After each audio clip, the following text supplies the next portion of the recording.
कभी कभी हमें लगता है कि जीवन बहुत लंबा है, लेकिन सच तो ये है कि जीवन का सफ़र सिर्फ इतना ही होता है। एक सुबह की मुस्कान से लेकर एक रात की खामोशी तक। रमेश एक छोटे से गांव में रहता था। मेहनती, ईमानदार और हमेशा मुस्कुराने वाला इंसान। बचपन से ही उसके सपने बड़े थे। शहर जाकर कुछ बनना, अपने माँ बाप का नाम रोशन करना।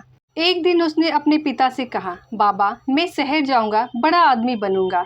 पिता मुस्कुराए, बेटा जा, लेकिन याद रखना बड़ा आदमी वो नहीं जो ऊंची इमारत में रहता है, बल्कि वो है जो दूसरों के दिलों में जगह बनाता है।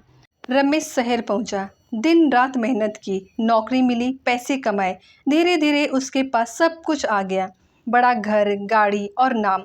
लेकिन कुछ सालों बाद उसे महसूस हुआ कि जो सुकून वो गांव के नीम के पेड़ के नीचे पाता था, वो शहर के एयर कंडीशनर कमरे में नहीं मिल रहा था।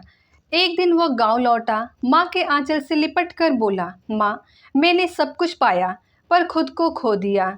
माँ ने मुस्कुराते हुए कहा, बेटा यही तो जीवन का सफ़र है, जहाँ हम सब कुछ पाकर भी आखिर में सादगी की गोद में लौट आते हैं।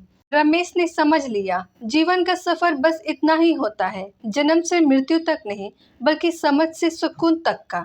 वो दिन आया जब रमेश फिर से वही पुराना रमेश बन गया, जो मुस्कुराता था, दूसरों के लिए जीता था।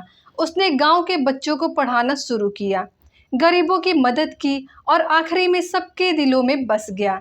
इस कहानी का संदेश, इस कहानी से हमें ये संदेश मिलता है, जीवन लंबा नहीं होता, बस मीनिंगफुल होना चाहिए। नाम नहीं, नियत कमाओ, क्योंकि अंत में लोग याद नहीं करते कि तुम्हारे पास कितना था, बल्कि ये याद रखते हैं कि तुमने किसी के लिए क्या किया। तो दोस्तों, कैसी लगी आपको आज की कहानी, कमेंट में ज़रूर बताएं। वीडियो अच्छी लगी हो तो लाइक करें, शेयर करें और साथ ही साथ चैनल पर नए हैं तो चैनल को सब्सक्राइब करना ना भूलें। धन्यवाद।